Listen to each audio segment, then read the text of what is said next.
नमस्कार दोस्तों, कैसे हैं आप सभी। आई होप कि बहुत अच्छे होंगे और अच्छे से स्टडी कर रहे होंगे। तो आज के इस वीडियो में हम क्लास 10 का प्रश्नावली 5.3 का प्रश्न क्रमांक हम 8 को सॉल्व करेंगे। तो शुरू से अंत तक बने रहिएगा।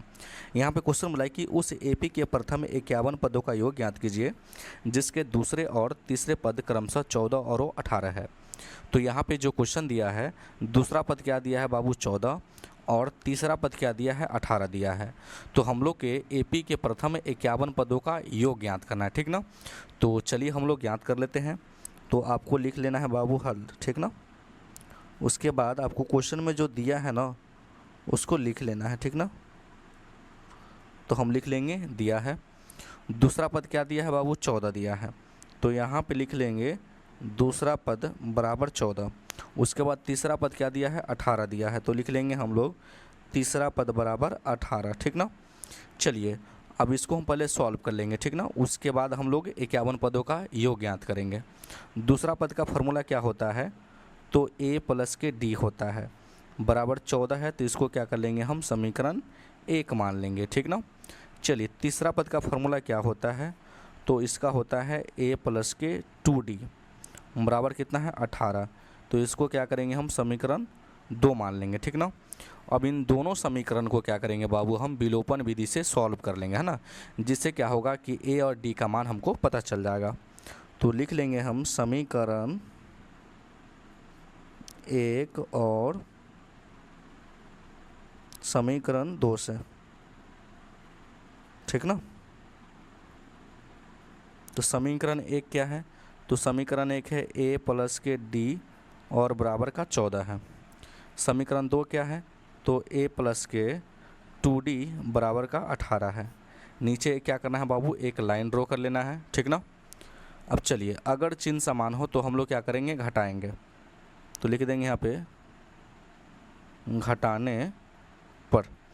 देखिए दोनों प्लस में है तो प्लस में तो क्या आएगा बाबू माइनस में, ये भी प्लस में तो क्या आएगा बाबू माइनस में, ये भी प्लस में तो क्या आएगा बाबू माइनस में। तो एक प्लस में एक माइनस में आपस में कट गया। d में से 2d घटाना है तो ये आ जाएगा माइनस का d, ठीक ना। 14 में से जब हम 18 घटाएंगे तो ये आ जाएगा माइनस का 4। तो माइनस माइनस क्या हो गया प्लस। तो लिखेंगे इसलिए d बराबर कितना आ गया, तो 4 आ गया। अब हम लोग को क्या करना है फाइनली d का जो मान है समीकरण 1 या 2 में रख देंगे तो a का मान प्राप्त हो जाएगा। तो लिखेंगे हम लोग d का मान समीकरण 1 में रखने पर। तो समीकरण 1 क्या है, तो a प्लस के d और बराबर का 14 है, ठीक। चलिए d के जगह पे कितना रखना है 4। तो a प्लस का 4 बराबर 14। तो प्लस में है तो उस साइड ले आएंगे तो क्या आएगा बाबू माइनस में। तो 14 माइनस का 4 हो जाएगा। तो लिखेंगे इसलिए 14 में से अगर 4 जाएगा तो क्या आ जाएगा बाबू, तो 10 आ जाएगा, ठीक ना। कोई दिक्कत यहाँ तक, कोई दिक्कत नहीं। तो हम लोग को d का भी मान पता चल गया और वो a का भी मान पता चल गया। तो हम लोग को निकालना है 51 पदों का योग निकालना है, ठीक ना। तो चलिए हम लोग निकाल लेते हैं। तो यहाँ पे लिखेंगे इसलिए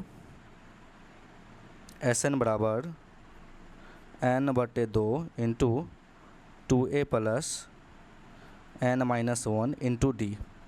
तो आप बोलिएगा सर n का मान क्या होगा, तो देखिए 51 पदों का योग निकालना है तो n का जो मान होगा 51 हो जाएगा। तो 51/2 2a है तो a का तो मान निकला है आपका 10।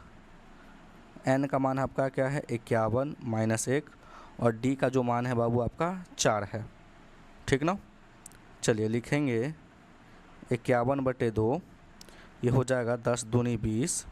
51 में से एक जाएगा तो कितना हो जाएगा बाबू 50 और गुने क्या हो जाएगा तो 4 हो जाएगा, ठीक ना। तो लिखेंगे 51/2 20 प्लस ये हो जाएगा 50 चौके 200, ठीक ना। चलिए तो लिखेंगे इसको 51 गुने 200 और 20 को जब हम जोड़ेंगे तो ये हो जाएगा 220, ठीक ना। और ये बटे में 2 है। अगर इसको अगर हम कटाते हैं तो बाबू 110 से कट जाएगा, ठीक ना। तो 51 गुने 110, ठीक ना। तो 110 को हम 51 से गुना कर लेंगे और फाइनली हमको आंसर पता चल जाएगा। तो चलिए गुना कर लेते हैं।